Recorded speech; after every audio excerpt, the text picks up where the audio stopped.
Hello everyone, welcome to my YouTube channel.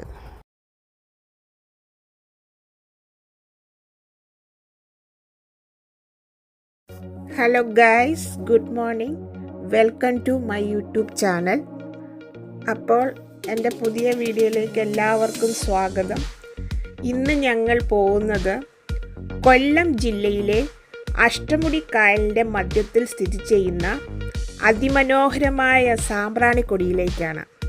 അതുപോലെ ഈ സ്ഥലത്ത് വരാൻ ആഗ്രഹിക്കുന്നവർ കാണുമല്ലോ, അവർക്ക് വേണ്ടിയിട്ട് ഇവിടെ എങ്ങനെ എത്തിച്ചേരാമെന്ന് ഞാൻ പറഞ്ഞു തരാം. കൊല്ലം നഗരത്തിൽ നിന്ന് ഏകദേശം 12 കിലോമീറ്റർ അകലെയുള്ള തൃക്കരുവ പ്രാക്കുളം സാമ്പ്രാണിക്കൊടി ബോട്ട് ജെട്ടിയിൽ എത്തുക. അവിടെ നിന്ന് DTPCയുടെ അല്ലെങ്കിൽ സ്വകാര്യ ബോട്ടുകളുമുണ്ട്. സ്വകാര്യ ബോട്ടുകളിൽ അല്ലെങ്കിൽ DTPCയുടെ ബോട്ടുകളിൽ ഈ ഐലൻഡിലേക്ക് നമുക്ക് പോകാൻ പറ്റും. അതുപോലെ ഇവിടുത്തെ സന്ദർശന സമയം രാവിലെ 9 മുതൽ വൈകുന്നേരം 5 മണി വരെയാണ് പ്രവേശനം. ഉച്ചയ്ക്ക് ശേഷമുള്ള സമയമാണ് കാഴ്ചകൾ കാണാൻ കൂടുതൽ അനുയോജ്യം. അപ്പോഴാണ് കുറച്ചും കൂടെ നമ്മൾ അല്ലെങ്കിൽ വെയിലായിരിക്കും, രാവിലെ കുറച്ച് ഇതൊക്കെ ആകുമ്പോൾ ഉച്ച കഴിഞ്ഞ ശേഷം കാണാൻ നല്ല ഭംഗിയും വെയിൽ കുറവുമായിരിക്കും. അപ്പോൾ ആ സമയത്താണ് നമ്മൾ ഇവിടെ കാണാൻ അനുയോജ്യമായ സമയം. അതുപോലെ സാമ്പ്രാണിക്കൊടി എന്ന് പറയുന്നത് കായലിന് നടുവിലെ ഒരു മാജിക് ഐലൻഡാണ്.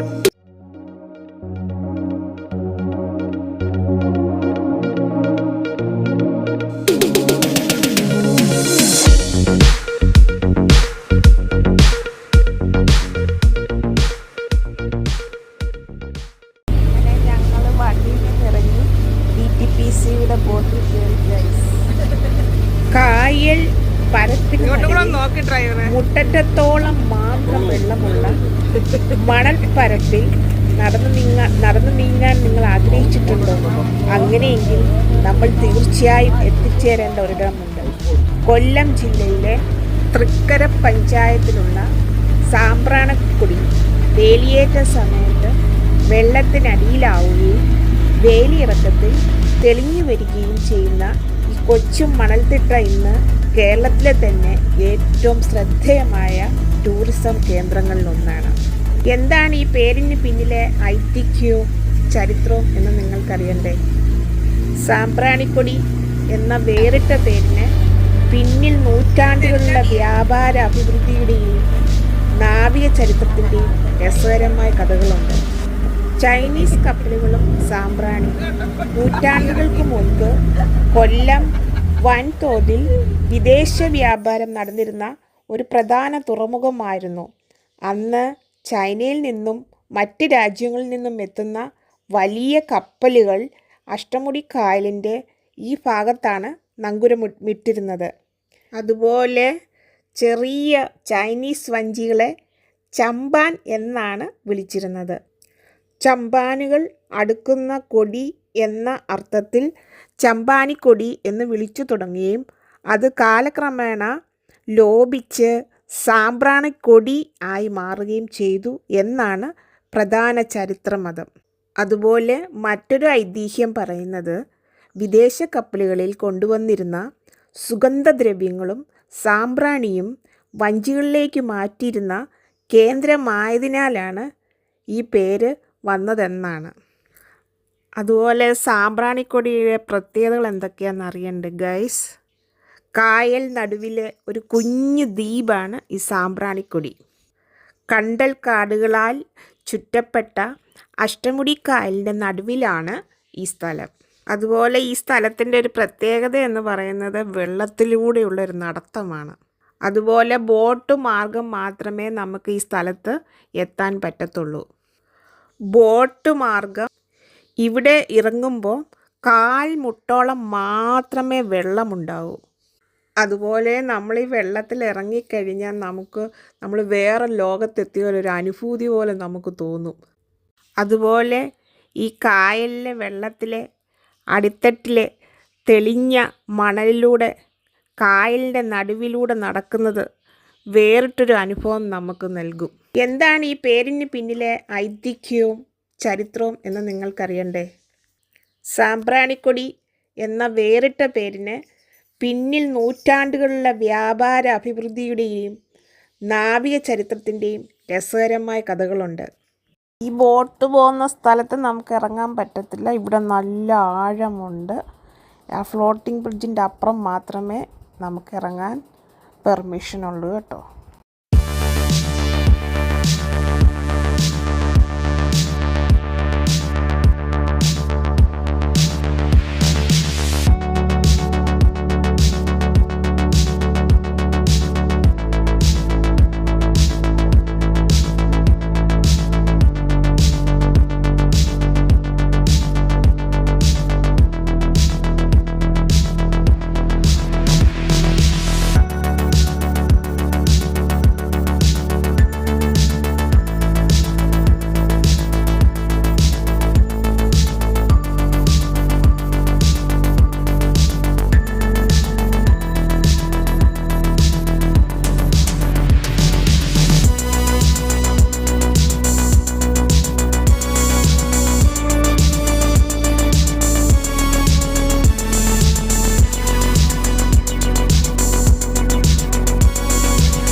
അപ്പോൾ ഗൈസ്, നമ്മൾ ഫ്ലോട്ടിംഗ് ബ്രിഡ്ജിൻ്റെ അടുത്തെത്തി. അപ്പോൾ ഒരു ബോട്ട് പോകാൻ റെഡി ആയിട്ടിരിക്കുന്നു. അത് പോയി കഴിഞ്ഞിട്ട് നമ്മുടെ ബോട്ട് അടുപ്പിക്കും.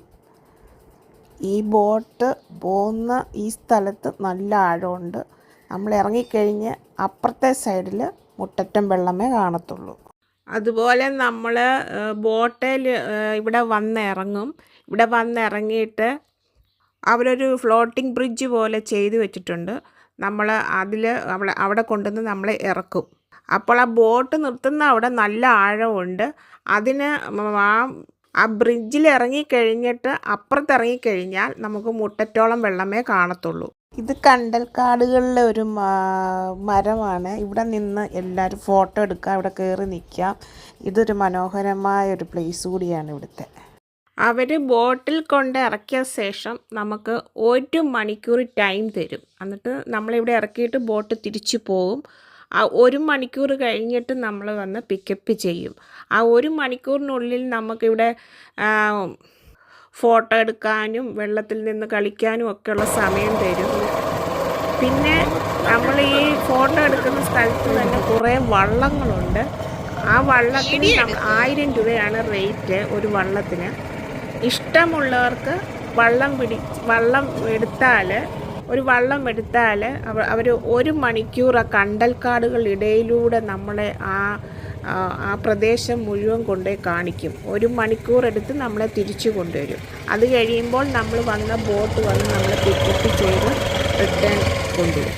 ഇഷ്ടമുള്ളവർക്ക് മാത്രം വള്ളത്തിൽ പോയാൽ മതി. അല്ലെങ്കിൽ നമുക്ക് ആ വെള്ളത്തിൽ നിന്ന് കളിക്കുകയൊക്കെ ചെയ്യാം. പക്ഷെ ഞങ്ങൾ ഒരു വള്ളം എടുത്ത് ആ ഫുള്ള് ഞങ്ങൾ കണ്ടൽക്കാടുകൾക്കിടയിലുള്ള സൗന്ദര്യമൊക്കെ പ്രകൃതി ഭംഗിയൊക്കെ ആസ്വദിച്ച് ഞങ്ങൾ എൻജോയ് ചെയ്തിട്ടാണ് തിരിച്ചു വന്നത്.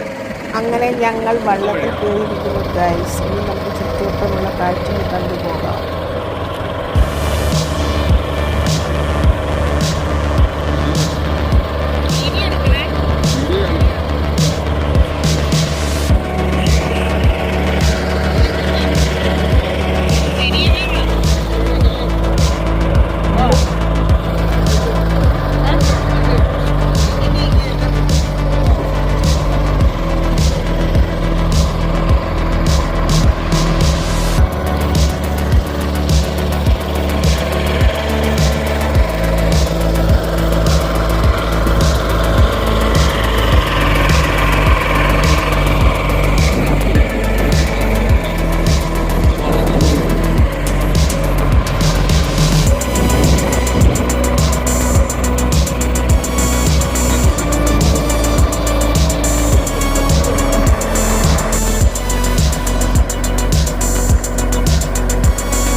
അതുപോലെ ഗൈസ് ഈ കണ്ടൽക്കാടുകളുടെ ഭംഗി പറയാതിരിക്കാൻ സൂപ്പർ വൈബാണ്, അടിപൊളി. ഈ കണ്ടൽക്കാടുകളുടെ ഭംഗി ആസ്വദിച്ചുകൊണ്ടുള്ള യാത്ര സൂപ്പറാണ് കേട്ടോ. ഈ പ്രദേശത്തെ ജൈവ വൈവിധ്യവും കണ്ടൽക്കാടുകളുടെ സാന്നിധ്യവും പ്രകൃതി സ്നേഹികൾക്ക് ഏറെ പ്രിയപ്പെട്ടതാണ് കേട്ടോ.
എന്തായാലും ഗൈസ് അടിപൊളി പ്ലേസാണ്. കാണാത്തവരൊക്കെ ഒന്ന് വന്ന് കണ്ടു നോക്കുക. നല്ലൊരു അനുഭവം തന്നെയാണ് നമുക്കിവിടെ നൽകുന്നത്. സൂപ്പർ പ്ലേസാണ്. അപ്പോൾ ഇന്നത്തെ വീഡിയോ ഇത്രയേ ഉള്ളൂ. അപ്പം നമുക്ക് അടുത്ത വീഡിയോയിൽ കാണാം. By, thank you.